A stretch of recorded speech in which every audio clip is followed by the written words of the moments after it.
चलिए, तो हमारा टॉपिक क्या चल रहा है? हमारा टॉपिक चल रहा है आयनिक इक्विलिब्रियम। इसमें सबसे पहली चीज हमने जो सीखी वो क्या था? Chemical equilibrium. फिर हमने इसके बाद क्या देखा? इलेक्ट्रोलाइट्स। फिर हमने इसके बाद क्या देखा कि इलेक्ट्रोलाइट्स के टाइप्स क्या होते हैं, है ना? तो स्ट्रॉन्ग इलेक्ट्रोलाइट होता है, फिर वीक इलेक्ट्रोलाइट होता है, फिर इसके भी कुछ एग्जांपल्स देखे, इसके भी एग्जांपल्स देखे, ठीक है ना? इसके बाद हमने और क्या पढ़ा? डिग्री ऑफ डिसोसिएशन, अल्फा के बारे में पढ़ा। इसके बाद और क्या पढ़ा? एसिड्स एंड बेसिस, यानी बेसिकली क्या कर दी? वेरियस थ्योरीज पढ़ ली, है ना? तो वेरियस थ्योरीज पढ़ ली, इसमें आर्हेनियस की थ्योरी पढ़ी, बीएल कॉन्सेप्ट पढ़ा, तो इसके बाद क्या पढ़ा? हाँ, लुईस कॉन्सेप्ट पढ़ा, क्लासिकल कॉन्सेप्ट भी पढ़ा, ठीक है? ये हमने पढ़ लिया है और यहाँ तक का हुआ है, यहाँ तक मुझे याद है, यहीं तक हुआ है, ठीक है? चलो, तो बेसिकली हमने केमिकल इक्विलिब्रियम पढ़ा। केमिकल इक्विलिब्रियम क्या होता है? रिवर्सिबल केमिकल रिएक्शन का एक ऐसा स्टेट होता है जिसमें क्या होता है? रेट ऑफ फॉरवर्ड रिएक्शन और रेट ऑफ बैकवर्ड रिएक्शन इनको लेना है, समझे? तो हम लोग क्या बोलते हैं? यहाँ पर केमिकल इक्विलिब्रियम अटेन हो गया, समझा? ठीक है ना? इसके बाद आगे क्या है? जो आपका इलेक्ट्रोलाइट होता है वो क्या होता है? एक ऐसा सब्सटेंस होता है जो मोल्टन स्टेट में या फिर एक्वस सॉल्यूशन में इलेक्ट्रिसिटी कंडक्ट करता है, उसको हम लोग क्या बोलते हैं? उसको हम लोग इलेक्ट्रोलाइट कहते हैं। अब इलेक्ट्रोलाइट के कितने टाइप है? कौन कौन सा? Strong electrolyte. स्ट्रॉन्ग इलेक्ट्रोलाइट कौन होते हैं? हाँ, जिनको अगर क्या कर देंगे, एक्वस सॉल्यूशन में डाल देंगे तो वो कंप्लीट डिसोसिएशन शो करते हैं, समझ आ गया? पूरी तरीके से टूट जाएंगे। एग्जांपल के तौर पे अगर हम लोग 100 NaCl के मॉलिक्यूल लेंगे और उसको पानी में डाल देंगे तो आपको 100 Na+ मिलेंगे और 100 Cl- मिलेंगे। बात समझ आती? ठीक है ना? तो बेसिकली हमारे पास क्या है? हमारे पास स्ट्रॉन्ग इलेक्ट्रोलाइट है और वीक इलेक्ट्रोलाइट है। वीक इलेक्ट्रोलाइट बहुत ही स्मॉलर एक्सटेंट पे क्या करते हैं? डिसोसिएशन या आयनाइजेशन शो करते हैं, ठीक है ना? स्ट्रॉन्ग इलेक्ट्रोलाइट के एग्जांपल्स क्या हैं? स्ट्रॉन्ग एसिड, स्ट्रॉन्ग बेसिस और सॉल्ट्स। वीक इलेक्ट्रोलाइट की एग्जांपल है वीक एसिड, ठीक है ना? उसके बाद अल्फा जो है, अल्फा क्या चीज है? Degree of dissociation. जो आपका डिग्री ऑफ डिसोसिएशन या डिग्री ऑफ आयनाइजेशन है, ये क्या बताता है? Number of moles dissociated to the total number of moles taken. समझ आता है? ठीक है ना? चलो, अब ये चीज आपको याद रखनी है कि अगर आपको परसेंटेज डिसोसिएशन निकालना है, क्या निकालना है? परसेंटेज डिसोसिएशन, जब परसेंट डिसोसिएशन कहते हैं इसको, तो आपको क्या करना पड़ेगा? आपको अल्फा इंटू 100 करना पड़ेगा। ये चीज ध्यान रखना कि अगर परसेंटेज डिसोसिएशन निकालना है तो क्या करना पड़ेगा? अल्फा इंटू 100 करना पड़ेगा। ये आपकी टेक्स्ट बुक में दिया है, तो न्यूमेरिकल में काम आएगा, ठीक? चलो, ये अपने को समझ में आता है। और उसके बाद जो है ये आपको बताता है कि कोई भी सब्सटेंस एक्वस सॉल्यूशन में डालने के बाद कितना टूटा है, उसका एक्सटेंट बताता है, ठीक है ना? क्लियर हो गया? तो अगर ज्यादा इसका वैल्यू है मतलब वो ज्यादा आयंस में टूट गया, यानी उसके ज्यादा आयंस फॉर्म हो गए, और कम अल्फा का वैल्यू है मतलब अल्फा का वैल्यू कम है, इसका मतलब थोड़ा ही डिसोसिएशन हुआ है, ज्यादा आयनाइजेशन नहीं हुआ है, ठीक है? अलग अलग कॉन्सेप्ट हमने पढ़े, क्लासिकल कॉन्सेप्ट पढ़ा, आर्हेनियस थ्योरी पढ़ा, बीएल कॉन्सेप्ट पढ़ा और लुईस कॉन्सेप्ट पढ़ा, ठीक है ना? आर्हेनियस कॉन्सेप्ट के हिसाब से एसिड क्या है? बेस क्या है? जो एक्वस सॉल्यूशन में H+ आयन देगा वो एसिड है, और जो OH- आयन देगा वो बेस है। समझ आता है? ठीक। जो उसके बाद हमने क्या पढ़ा? नेक्स्ट क्या पढ़ लिया इसमें? वाटर का नेचर क्या है? 4 चीजें याद करने बोला था मैंने, एसिड, बेस, वाटर का नेचर और न्यूट्रलाइजेशन रिएक्शन, समझा? ठीक है ना? तो बताओ, वाटर का नेचर इसमें क्या होता है? न्यूट्रल। इसमें आपका आर्हेनियस थ्योरी में समझ आता है? न्यूट्रलाइजेशन रिएक्शन क्या कहता है? Acid plus base produce salt plus water. कहां पर? आर्हेनियस। समझ आता है? वेरी गुड, आपको सब याद है, बहुत अच्छे। इसके बाद एग्जांपल्स आपको याद करने पड़ेंगे, उसकी प्रैक्टिस करना, याद हो जाएगा। बीएल कॉन्सेप्ट में एसिड कौन है? जो H+ क्या करेगा? डोनेट करेगा, और जो H+ एक्सेप्ट करेगा वो क्या है? समझा? ठीक है ना? Very good. वाटर का नेचर इसमें क्या होता है? एम्फोटेरिक। तो बीएल कॉन्सेप्ट के अकॉर्डिंग वाटर का नेचर क्या है? एम्फोटेरिक। समझ आता है? ठीक।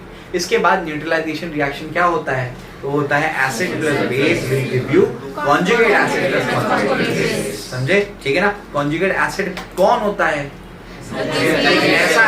एक ऐसा एसिड जो किसी बेस से बना है, और कॉन्जुगेट बेस ऐसा है जो किसी एसिड से बना है। वेरी गुड, ठीक है ना? बहुत अच्छे। इसके बाद लुईस कॉन्सेप्ट के अकॉर्डिंग एसिड कौन है? लाला। एसिड कौन है? लाला। लाला मतलब क्या? लोन पेयर एक्सेप्टर कौन होता है? लुईस एसिड होता है। समझ आ गया? लाला लोन पेयर एक्सेप्टर क्या होगा? Lewis acid. लाला यही तो बताया था मैंने, लोन पेयर एक्सेप्टर कौन होगा? Lewis acid. और लोन पेयर डोनर कौन होगा? बेस। समझा? ठीक है ना, दो चीजें हो गई। उसके बाद वाटर का नेचर इसमें क्या है? हाँ बेस है, वाटर लुईस बेस होता है इसमें। और न्यूट्रलाइजेशन रिएक्शन क्या है? एसिड प्लस बेस प्रोड्यूस कोई कोऑर्डिनेट कंपाउंड है, कोई कोऑर्डिनेट आपको कॉम्प्लेक्स मिलता है। ठीक है ना, वेरी गुड। अब ये यहाँ तक हम लोगों ने कर लिया है। आज का हमारा मुद्दा क्या है? आज का हमारा मुद्दा है ionization of acids and bases. सबसे पहले हम लोग वो पढ़ेंगे, तो इसके बाद हम लोग क्या करेंगे? उसके बाद हम लोग इसका डिसोसिएशन कांस्टेंट लिखेंगे या आयनाइजेशन कांस्टेंट लिखेंगे कि क्या होता है, कैसे होता है, कैसे इसको लिखा जाता है, लॉ ऑफ मास एक्शन कैसे लगाते हैं, वो सारी चीजें मैं आपको बताता हूँ। चलिए आइए इसको अप्लाई करें। तो हमारा आज का मुद्दा है ionization of acids and bases. Ionization के अलावा दूसरा वर्ड क्या इस्तेमाल कर सकते हैं, टर्म क्या इस्तेमाल कर सकते हैं? डिसोसिएशन। ठीक है, दोनों का मतलब क्या है? टूटना। कहाँ टूटेगा? पानी में डालने के बाद। ठीक है ना, क्लियर हो गया? चलो, तो हमारा अभी मुद्दा है बच्चों, वो है ionization of acids and bases. Acids और बेसिस का हम लोगों को आयनाइजेशन समझना है। तो आपकी टेक्स्ट बुक क्या कह रही है? आपकी टेक्स्ट बुक कह रही है कि सब्सटेंस दो तरीके के होते हैं on the extent of dissociation. समझे क्या बोल रहा हूँ मैं? सब्सटेंस दो तरीके के होते हैं on the extent of dissociation. हम उसके और क्लासिफिकेशन करेंगे। अब सर क्या मतलब? मैं आपको मतलब बताता हूँ। आपकी बुक में जो लिखा हुआ है उसको मैं सिंपलेस्ट मैनर में आपको लिख करके देता हूँ। आपकी बुक कहती है कि सब्सटेंस जो है वो दो तरीके के हैं, कुछ एसिड्स हैं और कुछ क्या है? बेसिस है। ठीक है ना, इसमें क्लासिफिकेशन का बेसिस क्या है? Extent of dissociation. Extent of dissociation मतलब कितना टूटा, सब्सटेंस को पानी में डालने के बाद, एसिड को पानी में डालने के बाद या बेस को पानी में डालने के बाद कितना टूटा, वो बेसिस है। ठीक है ना, तो एसिड दो तरीके के होते हैं। एसिड दो तरीके के होते हैं, एक होता है स्ट्रॉन्ग एसिड, एक होता है वीक एसिड। ठीक है ना, उसके बाद बेसिस भी दो तरीके के होते हैं। कौन कौन से? एक होता है स्ट्रॉन्ग बेस, एक होता है वीक बेस। ठीक है ना, स्ट्रॉन्ग एसिड कौन होते हैं और वीक एसिड कौन होते हैं? स्ट्रॉन्ग एसिड वो होते हैं जो पानी में डालने के बाद कंप्लीट डिसोसिएशन शो करते हैं। समझ आ रहा है? ठीक है ना, कंप्लीट डिसोसिएशन शो करने का मतलब पूरी तरीके से टूट जाएंगे। समझ आ गया? इक्विलिब्रियम क्या इनमें फॉर्म हो सकता है? हो ही नहीं सकता। अरे भाई पूरा टूट चुका है, तो पूरा टूट चुका है तो वापस बनेगा क्यों? समझ आ रहा है क्या बोल रहा हूं मैं? तो इक्विलिब्रियम कभी भी स्ट्रॉन्ग एसिड और स्ट्रॉन्ग बेस में नहीं होता है, यानी स्ट्रॉन्ग इलेक्ट्रोलाइट्स कभी भी इक्विलिब्रियम शो नहीं करेंगे। कौन शो करेगा? Weak electrolytes. वीक इलेक्ट्रोलाइट्स का मतलब वीक एसिड वीक बेसिस। समझा? ठीक है ना, चलो भाई। तो स्ट्रॉन्ग एसिड्स क्या करते हैं? ये कंप्लीट डिसोसिएशन बताते हैं। ठीक है ना, कंप्लीट डिसोसिएशन। जबकि वीक एसिड क्या करते हैं? डिसोसिएशन बताते हैं, dissociation to a smaller extent. समझ आ गया? वीक एसिड क्या बताएंगे? Dissociation to a smaller extent. Same वही कहानी यहाँ पर, कंप्लीट डिसोसिएशन। कौन? Strong bases. समझे? और सेम यही कहानी यहाँ पर का वीक बेसिस। बात समझ आई? ठीक है, अब इसके कुछ एग्जांपल्स आपकी बुक में दिए हैं, कुछ एग्जांपल्स मैं आपको याद करवा देता हूँ अभी। स्ट्रॉन्ग एसिड्स के एग्जांपल कौन है? HCl है, HNO3 है, एक्सेट्रा एक्सेट्रा। समझे? ठीक है ना, उसके बाद वीक एसिड्स कौन है? CH3COH, उसके बाद HCOH यानी क्या? Acidic acid, formic acid etcetera. समझे? स्ट्रॉन्ग बेसिस कौन है? NaOH या फिर KOH एक्सेट्रा। ठीक है ना, उसके बाद वीक बेसिस कौन है? बताओ जल्दी से। NH4OH या फिर CuOH ट्वाइस। समझे? ठीक है ना, या AlOH थ्राइस। समझे? ठीक है ना, तो इस तरीके से एक्सेट्रा एक्सेट्रा, ये सब के सब क्या है? वीक एसिड्स और वीक बेसिस। तो जो आपकी बुक में पैराग्राफ दिया है उसको इस तरीके से चार्ट के फॉर्म में मैंने बना करके दे दिया। समझा? ठीक है ना, तो ionization of acids and bases में यही दिया हुआ है। कि सब्सटेंस के दो उन लोग ने क्या कर दिया, पार्ट्स किया, यानी दो पार्ट्स में उसको डिवाइड किया, एसिड्स में, बेसिस में। फिर एसिड्स के दो पार्ट होंगे, कौन? Strong acid, weak acid. Bases का strong base, weak base. Strong acid कौन है? जो कंप्लीट डिसोसिएशन शो करेगा। समझ आता है? ठीक। और वीक एसिड कौन है? जो डिसोसिएशन वो अपनी स्मॉलर एक्सटेंट शो करेगा। स्ट्रॉन्ग बेस जो कंप्लीट डिसोसिएशन शो करेगा, कहां पर? वाटर में, एक्वस सॉल्यूशन में। और वीक बेस क्या होगा? जो स्मॉलर एक्सटेंट पे शो करेगा। और कुछ एग्जांपल्स यहां पर दिए गए, समझा? ठीक है ना? कॉपी कर लो। चलिए कुछ और एग्जांपल्स ऐड करिए। स्ट्रॉन्ग एसिड में H2SO4, HBr, HI एक्सेट्रा।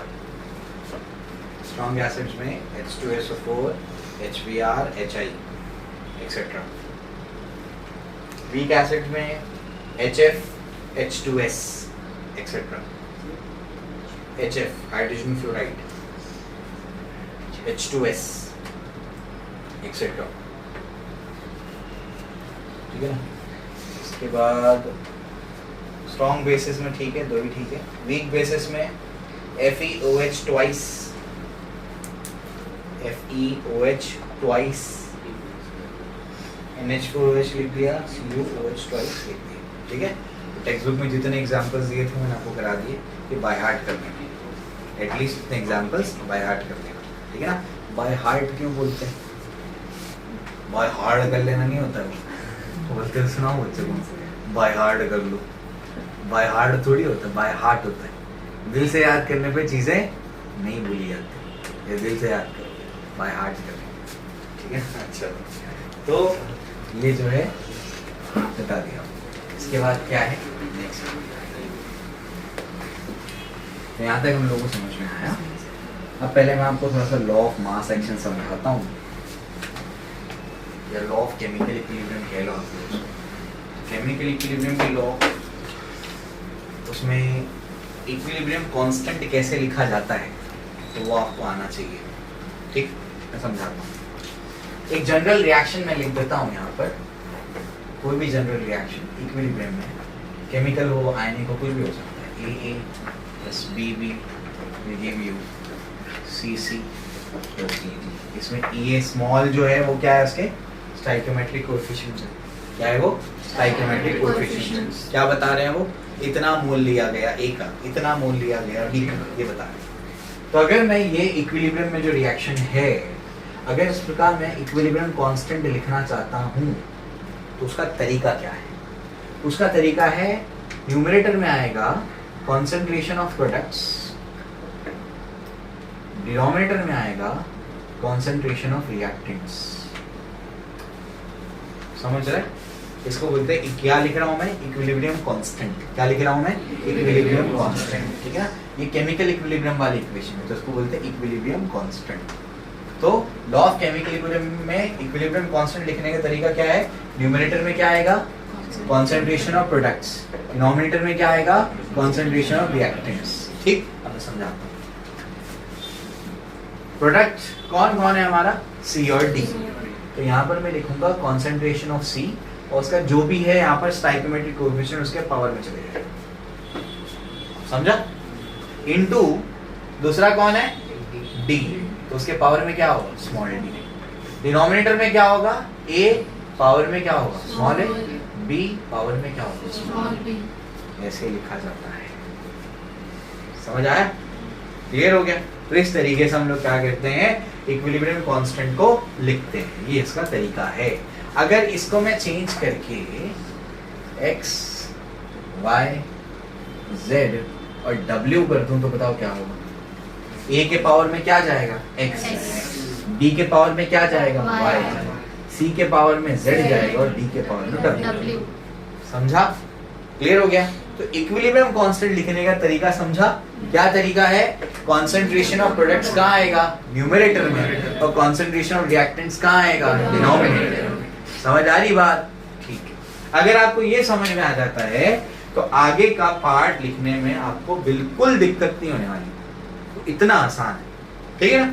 इससे भी ज्यादा आसान है, ठीक है ना? चलो, तो ये ठीक है, लिखे तो लिख लेना। मैं टॉपिक स्टार्ट करता हूँ। जो उसके बाद का टॉपिक आपके टेक्स्ट बुक में दिया है वो है dissociation constant for weak acids and weak bases, ठीक है ना। अच्छा, एक और चीज मैं पहले बता दूं कि इक्विलिब्रियम कांस्टेंट बताता क्या है। नाम बदलेगा, काम सबका सेम रहेगा। इक्विलिब्रियम कांस्टेंट क्या बताता है पहले उसको समझो, आगे जाकर के नाम बदलते जाएगा। आयनिक इक्विलिब्रियम के लिए अलग आएगा, क्या नाम रहेगा उसका, डिसोसिएशन कांस्टेंट। काम वही रहेगा इक्विलिब्रियम कांस्टेंट का, ठीक। अब पहले काम समझो उसको। इक्विलिब्रियम कांस्टेंट जो हमने यहाँ पर लिखा के सी, तो वो आपको बताता ये है कि जब रिएक्शन हो रहा है, रिवर्सिबल रिएक्शन हो रहा है, तो उसमें रिएक्टेंट से प्रोडक्ट बन रहा है, प्रोडक्ट से रिएक्टेंट बन रहा है, ठीक है ना। तो जब इक्विलिब्रियम अटेन हो जाएगा तब आपको, ध्यान से सुनो, तब आपको प्रोडक्ट का कंसंट्रेशन ज्यादा मिलेगा या रिएक्टेंट का कंसंट्रेशन ज्यादा मिलेगा। यानी आपको ज्यादा प्रोडक्ट मिलेगा या ज्यादा आपको क्या मिलेगा, रिएक्टेंट ही मिल जाएगा। समझ आ रहा है क्या बोल रहा हूं मैं, ठीक है ना। तो आपको ज्यादा प्रोडक्ट मिलेगा या ज्यादा रिएक्टेंट मिलेगा, ये के का वैल्यू आपको बताता है। तो के का वैल्यू इसलिए इंपॉर्टेंट हो जाता है, कोई रिएक्शन हो रहा है, अब उसमें अपने को प्रोडक्ट ज्यादा मिलने वाला है या रिएक्टेंट ही ज्यादा मिलने वाला है। अपने को क्या रिक्वायर्ड है, प्रोडक्ट ज्यादा रिक्वायर्ड है। अगर प्रोडक्ट ज्यादा रिक्वायर्ड है तो हम लोग के का वैल्यू देख करके समझ जाएंगे, अच्छा ये रिएक्शन में प्रोडक्ट ज्यादा मिलने वाला है। समझ आ गया, ठीक है ना। अब वो कैसे वेरी करता है उससे भी यहाँ पे लेना देना नहीं, बस ये बता रहा हूँ मैं आपको कि के का वैल्यू बताता क्या है। के का वैल्यू क्या बताएगा कि रिएक्शन जब इक्विलिब्रियम मेंटेन कर लेगा तब आपको प्रोडक्ट ज्यादा मिलेगा या रिएक्टेंट ज्यादा मिलेगा, कि उसका इंडिकेटिव मेजर। समझ आता है। तीन बहुत अहम सवाल होते हैं केमिस्ट्री में। सबसे पहला सवाल होता है रिएक्शन होगा कि नहीं होगा, इसका जवाब है थर्मोडायनेमिक्स चैप्टर, ठीक है ना। ये सवाल का जवाब क्या है, थर्मोडायनेमिक्स का पूरा चैप्टर, ठीक है ना। चलो, अब रिएक्शन होगा तो प्रोडक्ट ज्यादा मिलेगा कि रिएक्टेंट ज्यादा मिलेगा, ये सवाल का जवाब है इक्विलिब्रियम, केमिकल आयनिक दोनों। समझे, ठीक है ना। और रिएक्शन कितनी तेजी से होगा, यानी फास्ट होगा कि स्लो होगा, इस सवाल का जवाब आपको मिलेगा केमिकल काइनेटिक्स में। समझे। तो तीन सवाल आपके जो है ना, तीन अहम सवाल उससे रिलेटेड है, उसका जवाब क्या है, तीन अलग अलग चैप्टर्स। समझ आ गए। तो पहला सवाल क्या है, रिएक्शन होगा कि नहीं होगा, कहाँ पता लगेगा, थर्मोडायनेमिक्स। रिएक्शन किस एक्सटेंट तक होगा, या फिर रिएक्शन होने पर प्रोडक्ट ज्यादा मिलेगा कि रिएक्टेंट ज्यादा मिलेगा, ये कहाँ पता लगेगा, इक्विलिब्रियम में पता लगेगा। केमिकल आयनिक दोनों मिलाकर के क्या बोलते हैं, इक्विलिब्रियम। एनसीईआरटी केमिकल और आयनिक इक्विलिब्रियम को अलग अलग नहीं पढ़ाती, एनसीईआरटी दोनों इक्विलिब्रियम को साथ में पढ़ाती। समझ आ गया। महाराष्ट्र स्टेट बोर्ड में केमिकल 11th में है और आयनिक का है 12th में, ठीक है ना। जहां जहां केमिकल लगेगा मैं चीजें आपको कराते जाऊंगा। ये केमिकल इक्विलिब्रियम का पार्ट है, लॉ ऑफ मास एक्शन, ये लॉ ऑफ केमिकल इक्विलिब्रियम कह लो उसको, समझे, ठीक है ना। ये चीजें इसमें काम आने वाली, वो आपको मैंने समझा दिया, ठीक है। और तीसरा सवाल क्या था कि रिएक्शन फास्ट होगा या स्लो होगा, इसका जवाब कहाँ मिलेगा, केमिकल काइनेटिक्स में। समझा, ठीक है। चलो, तो ये इक्विलिब्रियम कांस्टेंट के बारे में मैंने आपको बता दिया है। अब जो है हम लोग क्या केमिकल इक्विलिब्रियम की बात कर रहे हैं यहाँ पर, नहीं, हम किसकी बात कर रहे हैं, आयनिक इक्विलिब्रियम की बात कर रहे हैं। यहाँ पर इक्विलिब्रियम बैठा है अनडिसोसिएटेड मॉलिक्यूल्स और आयंस के बीच में, या फिर आयंस और आयंस के बीच में, मॉलिक्यूल्स और मॉलिक्यूल्स के बीच में नहीं बैठा। समझा, ठीक है। तो यहाँ पर ये जो इक्विलिब्रियम कांस्टेंट है ना, सेम चीज है। तो यहाँ पर इक्विलिब्रियम कांस्टेंट ना केमिकल इक्विलिब्रियम में, यहाँ पर आयनिक इक्विलिब्रियम में उसको कहेंगे डिसोसिएशन कांस्टेंट या आयोनाइजेशन कांस्टेंट। समझ आ गया। सेम काम है लेकिन बस क्या कर दिया, नाम बदल दिया। समझे, नाम अलग है लेकिन काम वही है, ठीक है ना। चलो, तो अभी हमारा मुद्दा क्या है, अभी हमारा मुद्दा है डिसोसिएशन कांस्टेंट या फिर ionization constant for weak acids and weak bases. ये हमको पता ही है, स्ट्रॉन्ग एसिड्स में तो इक्विलिब्रियम बैठेगा ही नहीं। समझ आ रहा है, स्ट्रॉन्ग एसिड स्ट्रॉन्ग बेस में इक्विलिब्रियम बैठेगा ही नहीं। इस वजह से जो इक्विलिब्रियम कांस्टेंट या डिसोसिएशन कांस्टेंट आएगा वो weak acid weak base. Ionic equilibrium किनके बीच में बैठता है, वीक इलेक्ट्रोलाइट्स यानी वीक एसिड्स वीक बेसिस, ठीक है ना। चलो, अब डिसोसिएशन कांस्टेंट बच्चों कैसे लिखते हैं वो मैं आपको बताता हूं, ठीक है ना। चलो समझते हैं। इसके हम लोग दो पार्ट्स करते हैं, यहां पर लिखते हैं वीक एसिड और यहां पर लिखते हैं वीक बेसिस। वीक एसिड्स और वीक बेसिस वीक एसिड्स का कैसा लिखेंगे? तो वीक एसिड्स में ये HA है। कोई भी एसिड को जनरली अगर हमको रिप्रेजेंट करना है तो क्या कैसे लिख सकते हैं उसको? HA के फॉर्म में। क्यों? एसिड में क्या होता है? हाइड्रोजन। समझ आ गया? और A क्या रिप्रेजेंट कर रहा है उसमें? कि वो एसिड। H क्या रिप्रेजेंट कर रहा है? कि H प्लस आयन देगा। समझा? ठीक है ना? तो HA, और ये एक्वस फॉर्म में है यानी पानी में है, ये हम लोग जानते हैं। ठीक है ना? चलो, ये क्या देगा? H प्लस और क्या देगा? A माइनस देगा, दोनों एक्वस फॉर्म में। ठीक है ना? क्लियर हो गया? चलो, अब मैं यहाँ पर लिखना चाहता हूँ, ये जो हमारे पास इक्विलिब्रियम वाला रिएक्शन है, इसका मैं कांस्टेंट लिखना चाहता हूँ। तो इस कांस्टेंट को इक्विलिब्रियम कांस्टेंट नहीं बोलेंगे। क्यों? क्योंकि वो कहाँ बोलते थे? केमिकल इक्विलिब्रियम में। आयनिक इक्विलिब्रियम में उसको क्या बोलेंगे? Dissociation constant. समझा? ठीक है ना? चलो, तो ये अपने को समझ में आ गया। तो डिसोसिएशन कांस्टेंट एसिड का है। ठीक है ना? चलो भाई, एसिड का डिसोसिएशन कांस्टेंट तो उसको लिखूंगा मैं Ka, और बेस का होगा तो क्या लिखूंगा? Kb। ठीक है ना? चलो, अब क्या मैंने आपको तरीका बताया? न्यूमरेटर में क्या आएगा? कंसंट्रेशन ऑफ प्रोडक्ट्स, और डिनोमिनेटर में कंसंट्रेशन ऑफ रिएक्टेंट्स। तो बताओ जल्दी से, प्रोडक्ट्स का कंसंट्रेशन क्या है? क्या होगा? H प्लस का कंसंट्रेशन, और क्या होगा? इनटू A माइनस का कंसंट्रेशन। डिनोमिनेटर में क्या आएगा? HA का कंसंट्रेशन। आ गया K। डन। समझा? कोई दिक्कत नहीं। चलो, अब मैं वीक बेस को रिप्रेजेंट करना चाहता हूं, तो बेस में क्या होना चाहिए? जैसे एसिड में H था तो बेस में क्या होना चाहिए? OH। एसिड में A था तो बेस में क्या होगा? B होगा। तो इसको रिप्रेजेंट करते हैं BOH, जनरल रिप्रेजेंटेशन। समझा? ठीक है ना? चलो, तो ये इक्विलिब्रियम यहाँ पर बैठा है, किनके बीच में? B प्लस और OH माइनस के बीच में। सब क्या है? एक्वस है। समझ आया? चलो, अब मुझे बताओ कि अगर मैं यहाँ पर बेस डिसोसिएशन कांस्टेंट, वो क्या है? Acid dissociation constant. ये क्या है? Base dissociation constant. अगर ये लिखना चाहता हूं तो बताओ क्या आएगा? हाँ बोलो, कंसंट्रेशन ऑफ क्या होगा? B plus into concentration of क्या होगा? OH minus divide by concentration of क्या होगा? BOH। समझा? क्लियर हो गया? अब यही चीज अभी हम लोग डेरिवेशन में यूज करेंगे। कौन सा डेरिवेशन? ऑस्टवर्ड्स dilution law. समझ आया? ठीक है ना? यहाँ तक समझ आया? ठीक है ना? फिर मैं डाइल्यूशन लॉ बता, जल्दी से कॉपी करो।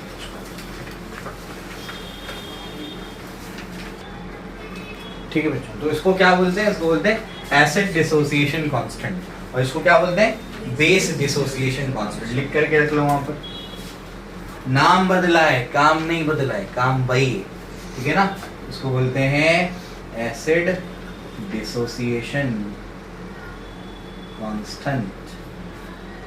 Acid dissociation constant. इसको बोलते हैं base dissociation constant. Base dissociation constant. ठीक है?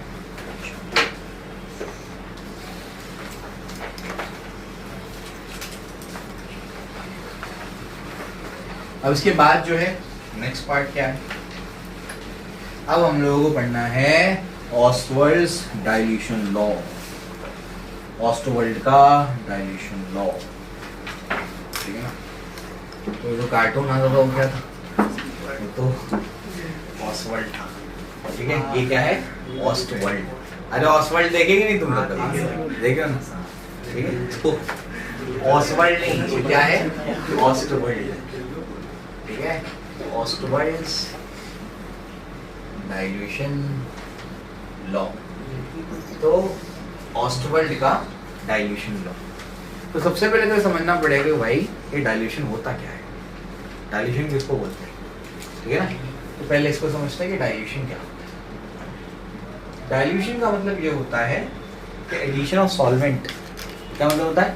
Addition of solvent. और इस चैप्टर में हमको ज्यादातर तो आर्हीनियस के साथ में डील करना है, और आर्हीनियस में सॉल्वेंट कौन है? फिक्स है, वाटर। यानी डाइल्यूशन का मतलब होता है एडिशन ऑफ सॉल्वेंट, यानी आसान भाषा में मतलब है पानी मिलाना। आसान भाषा में मतलब क्या है? पानी मिलाना। समझे? ठीक है ना? तो ऑस्टवर्ल्ड के डाइल्यूशन लॉ में सबसे पहले डाइल्यूशन को हमको समझना होगा, और डाइल्यूशन का मतलब क्या है? एडिशन ऑफ सॉल्वेंट, यानी आसान भाषा में एडिशन ऑफ वाटर, पानी मिलाना।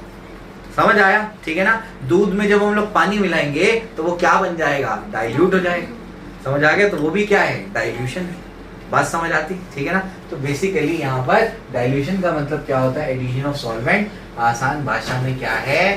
पानी मिलाना। पानी मिलाने को क्या कहते हैं? डाइल्यूशन कहते हैं। समझा? ठीक है ना। अब ये पानी मिलाने से होगा क्या? अब ध्यान रखेंगे मैं क्या बोल रहा हूँ। ऑस्टोवेल का जो डाइल्यूशन लॉ है ये वीक एसिड्स और वीक बेसिस पर ही लगता है। स्ट्रॉन्ग एसिड स्ट्रॉन्ग बेस तो इक्विलिब्रियम फॉर्म ही नहीं करते। समझ आ गया? तो वीक एसिड और वीक बेस की खास बात क्या है पहले मुझे ये बताओ। वीक एसिड और वीक बेस अगर हम लोग लेंगे, जैसे CH3COH हमने ले लिया और उसको पानी में डाला, ठीक है ना, 100 मॉलिक्यूल उसके डाल दिए, तो क्या पूरे पूरे टूटेंगे? नहीं, वो तो वीक है ना, तो थोड़े से टूटेंगे। समझ आता है? अब मैं आपसे क्या कह रहा हूँ कि आपने अगर 100 मॉलिक्यूल पानी में डाले तो उसमें से फॉर एग्जांपल 2 टूट गए, कितने नहीं टूटे? 98 नहीं टूटे। अब मैं आपसे कह रहा हूं कि क्या करो, उसमें और पानी मिलाओ। क्या करो? वो जो सोल्यूशन है उसमें क्या करो? और पानी मिलाओ, यानी उसको क्या करो? सोल्यूशन को डाइल्यूट करो। क्या करो? उसको डाइल्यूट करो। तो पानी मिलाने से क्या होगा? डाइल्यूशन होगा। और डाइल्यूशन होने से क्या होगा पता है तुमको? डाइल्यूशन होने से जो 2 ही टूटे थे ना, अब वो कुछ 5 टूट जाएंगे। समझ आया? यानी बेसिकली क्या होगा? डाइल्यूशन बढ़ाने से, यानी सॉल्वेंट को ऐड करने से, यानी पानी को मिलाने से जो वीक इलेक्ट्रोलाइट कम टूटा था ना, वो और टूटना शुरू हो जाएगा। समझ आया? यानी डिग्री ऑफ डिसोसिएशन बढ़ेगा या कम होगा? बढ़ेगा। डिग्री ऑफ डिसोसिएशन क्या बताता है? कितना टूटा इसका मेजर है ना। इलेक्ट्रोलाइट कितना टूटा इसका मेजरमेंट है। समझ आया? ठीक है ना। तो बेसिकली ऑस्वाल्ड का डाइल्यूशन लॉ यही बोलता है। वीक एसिड लो या वीक बेस लो, उसमें क्या कर दो, आप पानी में पहले उसको डाले थे लेकिन कम टूटा था, फिर आप क्या करो? और पानी मिलाते जाओ। और पानी मिलाते जाने पर क्या होगा? जो वीक एसिड और वीक बेसिस है वो क्या होते हैं? और टूटते हैं। तो इसका मतलब डिग्री ऑफ डिसोसिएशन जो होता है वो डायरेक्टली प्रोपोर्शनल टू वॉल्यूम होगा। क्यों? पानी मिलाने से क्या सोल्यूशन का वॉल्यूम नहीं बढ़ेगा? बढ़ेगा। तो वॉल्यूम बढ़ रहा है तो साथ साथ में डिसोसिएशन भी बढ़ रहा है। इसका मतलब ये हुआ कि degree of dissociation is directly proportional to volume. आगे जाके बताऊंगा रूट भी होता है। समझ आया? यहां तक भेजे में गई बात कि ऑस्वाल्ड मोटे मोटे तौर पे क्या बात कर रहा है? मोटे मोटे तौर पे ये बात कर रहा है कि अगर आप क्या करेंगे, सोल्यूशन में पानी डालेंगे तो जो आपका वीक इलेक्ट्रोलाइट है उसका डिसोसिएशन बढ़ जाएगा। वो ये बात करता है। ऑस्वाल्ड डाइल्यूशन लॉ क्या सभी इलेक्ट्रोलाइट पे लगेगा? नहीं। किन पर लगेगा? वीक एसिड वीक बेस पर। समझा? ठीक है ना। चलो, तो ये ऑस्वाल्ड का डाइल्यूशन लॉ है और ये मैं आपको सिंपलेस्ट एक्सप्लेनेशन दे रहा हूँ, इससे सिंपल नहीं हो सकता ये। ठीक है ना। चलो आज तो ऑस्वाल्ड का डाइल्यूशन लॉ में हम लोग को डाइल्यूशन का मतलब समझ में आ गया। अब हम लोग क्या करेंगे? वीक एसिड्स के लिए भी लिखेंगे, फिर वीक बेसिस के लिए भी लिखेंगे। दोनों को एक साथ कराता हूँ ताकि कंपैरेटिव स्टडी हो जाए और बिल्कुल सिमिलर ही हो, ज़्यादा डिफरेंस नहीं है। ठीक है ना। पहले इसको कॉपी करो, फिर मैं कंपेयर करके। चलिए अभी हम लोग क्या करते हैं? दोनों को एक साथ करते हैं, वीक एसिड्स और वीक बेसिस, है ना। कोई भी कंफ्यूजन, दोनों बिल्कुल सिमिलर हैं। तो यहाँ पर करते हैं वीक एसिड्स के लिए और इधर करते वीक बेसिस के लिए। ठीक है। चलो सबसे पहले हम क्या करेंगे? कोई वीक एसिड कंसिडर करेंगे। एक्वस फॉर्म में वाटर वहां पर है लेकिन उसको लिखने की जरूरत नहीं है। ठीक है ना। मैं एक्वस लिख दूंगा तो आप समझ जाए। तो HA हमने लिया वीक एसिड, एक्वस फॉर्म यानी पानी में है, H+ और A- एक्वस,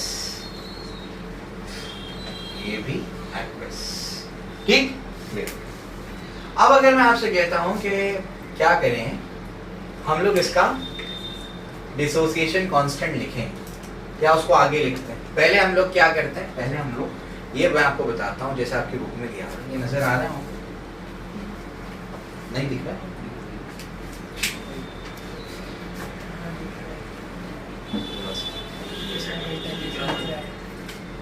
चलो चलो ठीक।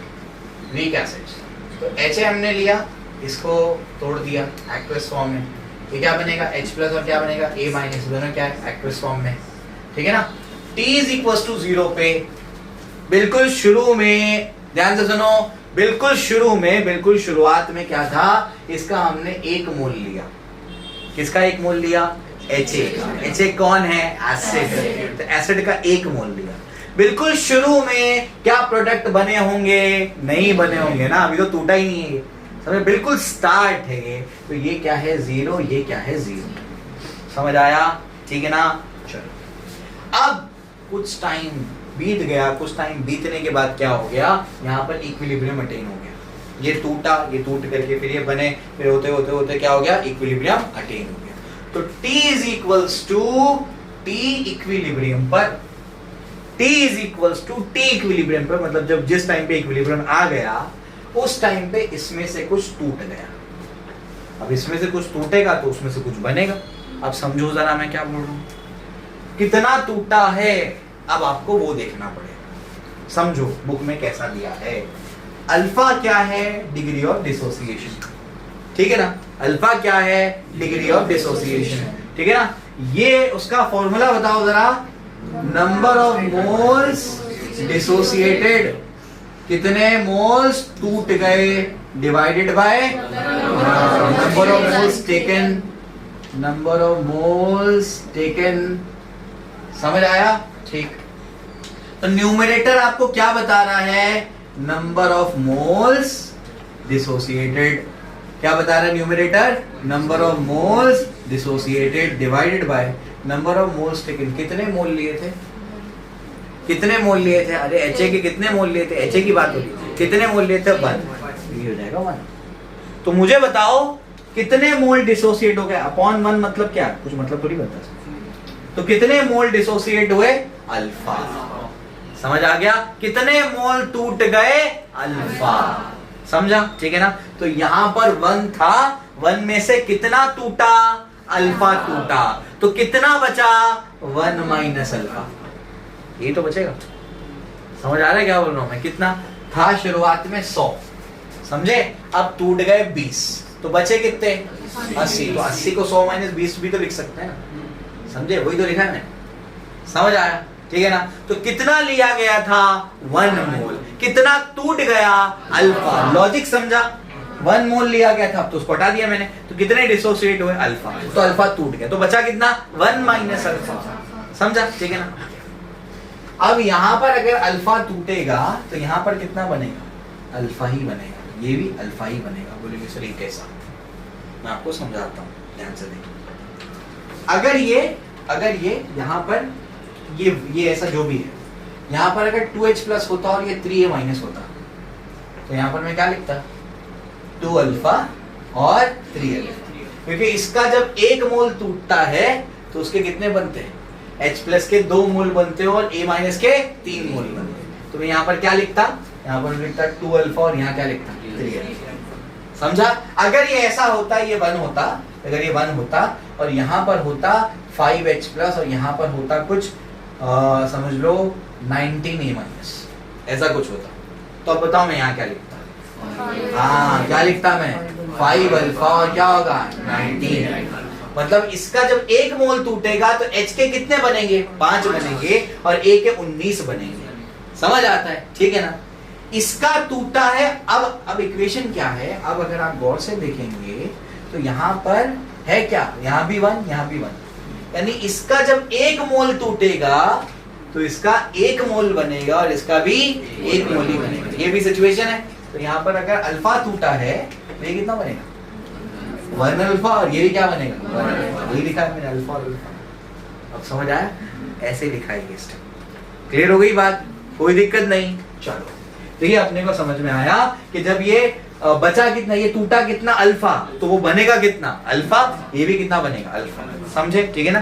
ये 1 माइनस अल्फा क्या है, इतना टूटा नहीं है, इतना बचा है, उसमें टूटा कितना है, अल्फा टूटा है, समझे, टूटा कितना है 20, बचा कितना है 80, मतलब 100 माइनस 20, समझा। तो ये जो चीज है ना, ये क्या है, इतना भी बचा हुआ है, समझ आता है, ठीक है ना। चलो तो ये स्टेप्स में बच्चों को कंफ्यूजन होता है, एक एक चीज डिटेल में बताइए मैंने, कोई कंफ्यूजन नहीं रहेगा, ठीक है ना। और यहाँ पर सबका कोएफिशिएंट 1 1 होने का मतलब ये अगर अल्फा टूटेगा तो ये भी अल्फा बनेगा, वो भी अल्फा बनेगा। अगर ये 1 होता और ये 3 होता तो क्या लिखते? ये 1 अल्फा, वहां 3 अल्फा।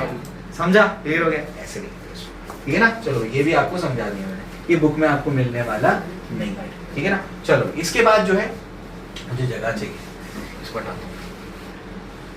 अब जो है ये भी तुम लिखना, क्योंकि बुक से तुमको समझेगा नहीं, ठीक है ना, बुक में नहीं मिलेगा। ठीक, इसके बाद जो है अब मैं लिखना चाहता हूँ के ए। क्या लिखना चाहता हूँ? के ए। क्या होता है के ए?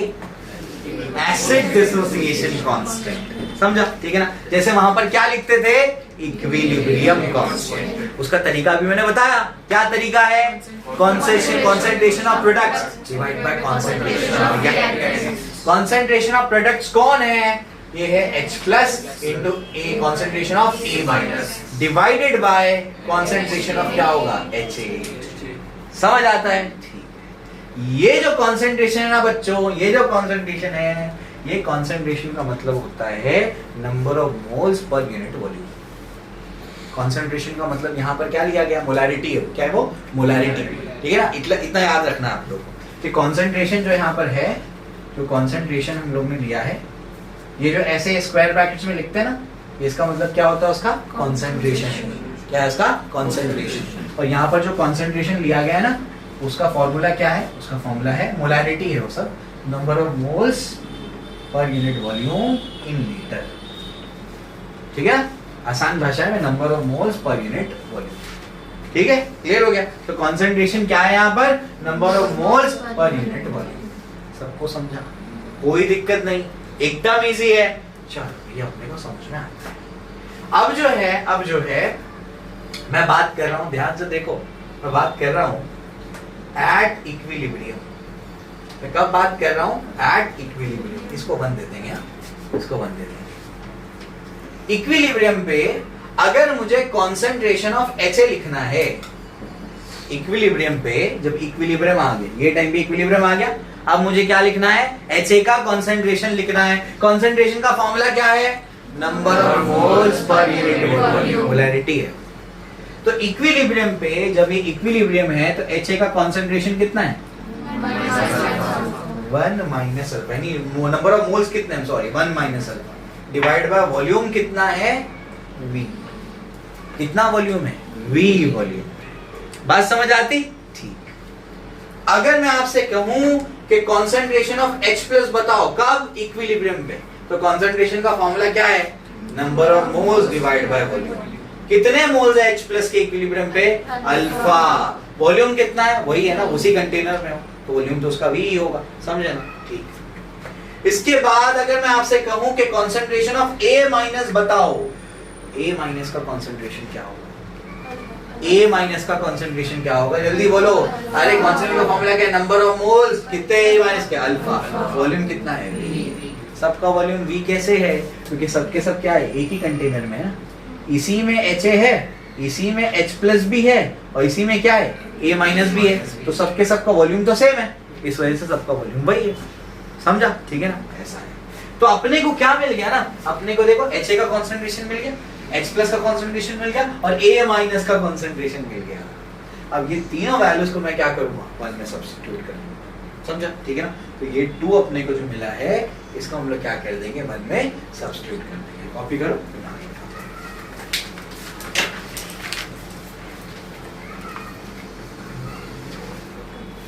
चलो देखो।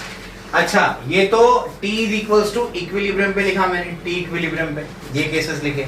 अगर मैं कॉन्सेंट्रेशन लिखना चाहता हूं at T is equals to 0 पे, T इक्वल्स टू 0 पे अगर मैं कॉन्सेंट्रेशन लिखना चाहता हूं, ध्यान से देखो, अगर मैं T इक्वल्स टू 0 पे कॉन्सेंट्रेशन लिखना चाहता हूं तो बताओ HA का कॉन्सेंट्रेशन क्या आएगा? फॉर्मूला बोलो, कॉन्सेंट्रेशन का फॉर्मूला बोलो। क्या फॉर्मूला है? Number of moles upon volume. शुरुआत में HA के कितने मोल है? 1 मोल। वॉल्यूम कितना था? V था। समझाना? ठीक है। इसके बाद H प्लस का कॉन्सेंट्रेशन बोलो, शुरुआत में 0, और A माइनस का कॉन्सेंट्रेशन भी 0। समझा? तो ये कॉन्सेंट्रेशन ऑफ HA है, वो क्या है 1/V, इसको हम लोग C बोलेंगे आगे जाके, ठीक है ना? तो ये भी लिख करके रख लो, आगे काम आएगा। इनिशियली HA का कॉन्सेंट्रेशन COC 1/V के इक्वल है। तो C क्या चीज है? C है initial concentration of HA, initial concentration of HA, ठीक है ना? HA का इनिशियल कॉन्सेंट्रेशन है, ठीक है ना?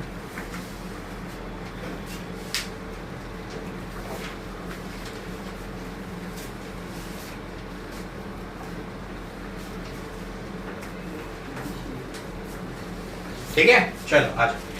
तो अभी जो है हम लोग क्या करेंगे, हम लोग को जो यहाँ पर चीजें मिली है ना, अब उसको सब्स्टिट्यूट करेंगे।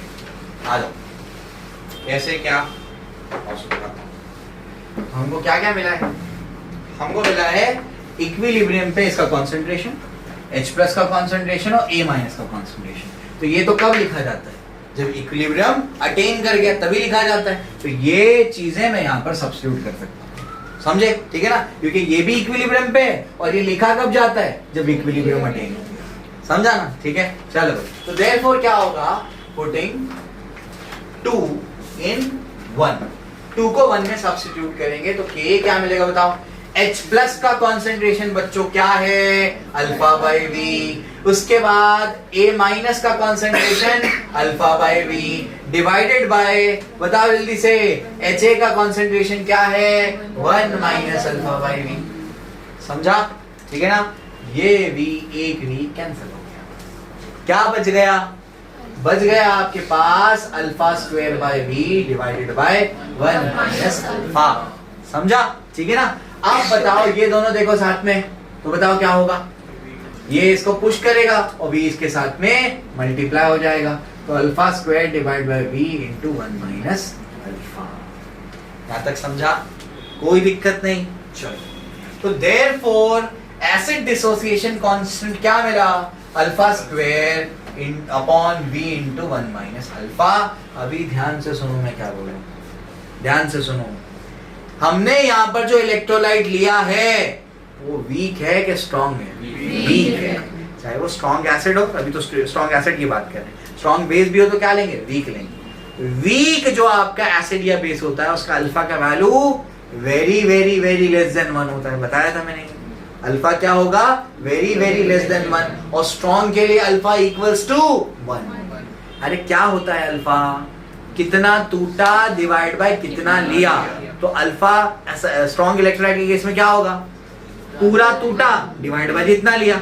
समझ आ गया? जितना लिया था आपने उतना पूरा पूरा टूट जाएगा, दोनों कैंसिल हो जाएगा, तो बचेगा क्या? 1। तो स्ट्रॉन्ग इलेक्ट्रोलाइट के केस में अल्फा क्या होता है? 1। और वीक इलेक्ट्रोलाइट के केस में alpha is very very less than 1। तो हम लोग बोलेंगे but alpha is very very very less than 1।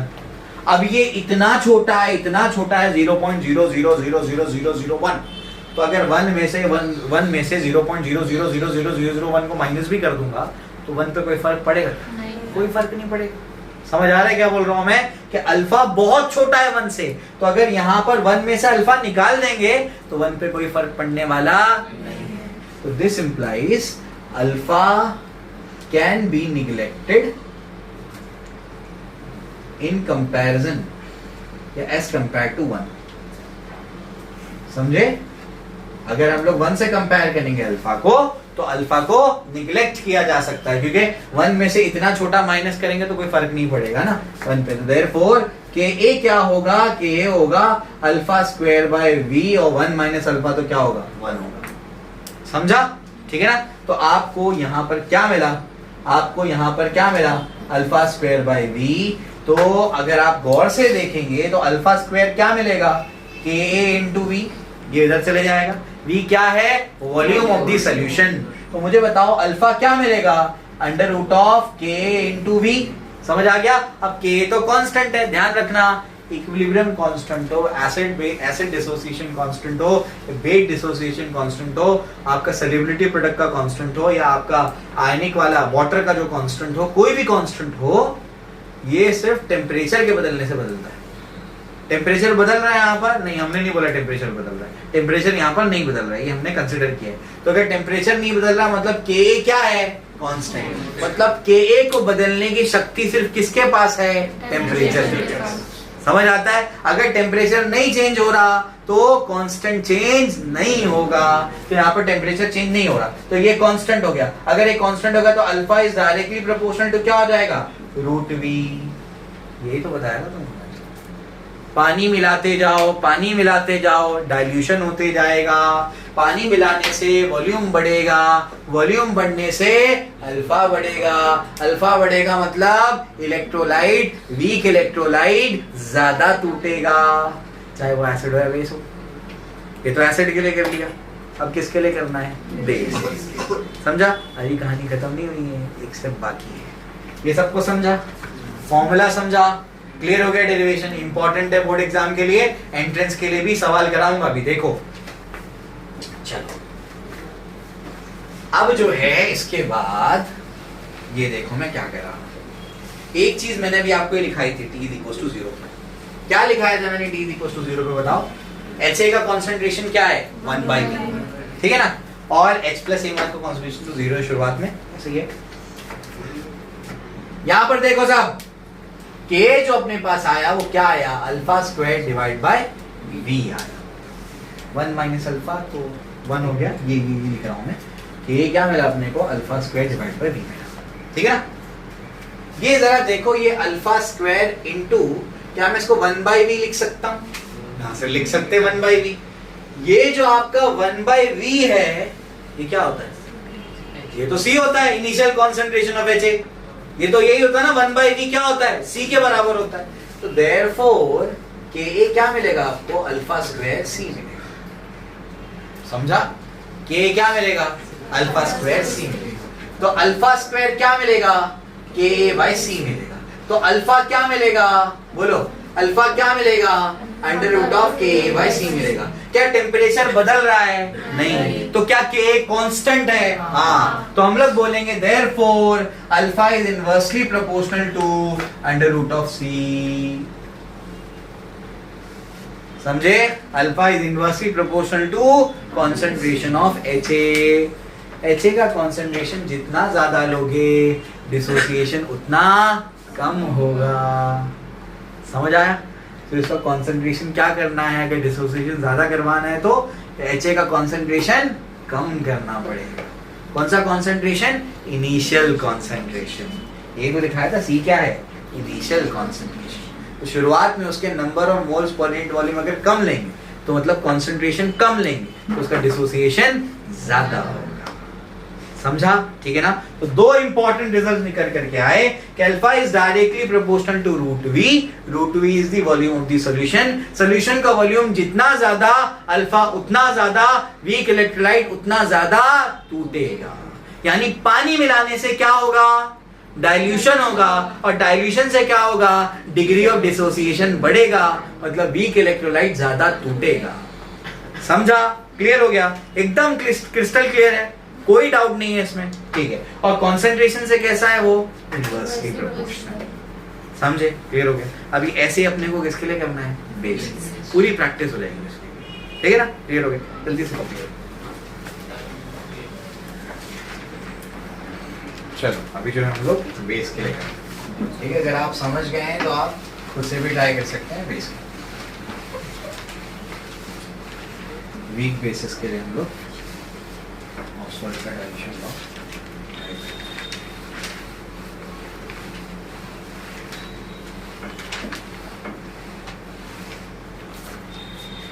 तो अब हम लोग जो है वीक बेसिस के लिए कर रहे हैं।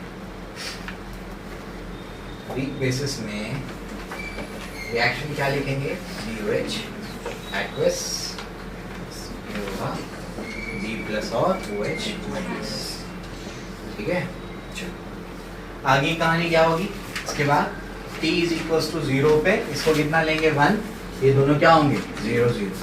T is equal to T equilibrium पे क्या हो जाएगा? जब इक्विलिब्रियम का टाइम आ गया तब क्या होगा? तब इसमें से कुछ टूट गया। कितना टूटा? अल्फा। कैसे आया वो बता दिया आपको मैंने। तो ये क्या होगा? 1 माइनस अल्फा। तो ये कितना बनेगा? अल्फा और अल्फा। ये अल्फा टूटेगा तो ये अल्फा बनेगा और ये भी अल्फा बनेगा, क्योंकि सभी का स्टाइकोमेट्रिक कोएफिशिएंट क्या है 1 और 1, ठीक है ना। चलो ये अपने को समझता है।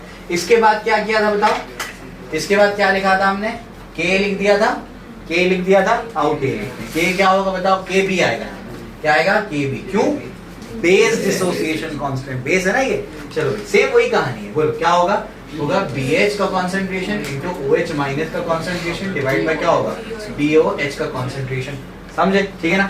B प्लस का कंसंट्रेशन बताओ क्या होगा, अल्फा बाय V, डायरेक्ट लिख सकता हूं ना मैं, कंसंट्रेशन का फॉर्मूला क्या है, number of moles per unit volume, क्या डिवाइडेड बाय वॉल्यूम, ठीक है ना। अल्फा बाय V, ये भी क्या होगा अल्फा बाय V, ये क्या होगा 1 माइनस अल्फा बाय V, एक V कैंसिल हो गया, क्या बचेगा alpha square by V into 1 minus alpha, समझा, ठीक है ना। अब हम लोग जानते हैं कि alpha is very very very less than 1, तो therefore this implies 1 minus alpha is approximately equal to 1, समझे। तो देयरफॉर क्या मिलेगा, देयरफॉर आपको KB क्या मिलेगा, KB मिलेगा alpha square divided by V into 1, ठीक है ना। तो ये क्या मिलेगा अल्फा स्क्वायर बाय V मिलेगा, तो अल्फा स्क्वायर क्या मिलेगा KB इंटू V मिलेगा, तो अल्फा क्या मिलेगा under root of KB V मिलेगा, यानी alpha is directly proportional to under root of V। Dilution बढ़ाएंगे तो क्या होगा, डिग्री ऑफ डिसोसिएशन या डिग्री ऑफ आयनाइजेशन बढ़ेगा, यानी आपको जो वीक इलेक्ट्रोलाइट है वो और ज्यादा टूटेगा। कब टूटेगा, जब और पानी मिलाया जाएगा, ठीक है ना। चलो भाई, एंड सेम वही कहानी, C को क्या लिखेंगे 1 बाई V, ठीक है ना, but C is equal to 1 by V, तो KB क्या हो जाएगा, KB हो जाएगा अल्फा स्क्वायर C, तो अल्फा क्या मिलेगा inversely proportional to under root of C, समझा, ठीक है ना। तो सेम फॉर्मूला यहाँ पर बन रहा है, कॉपी कर लीजिए।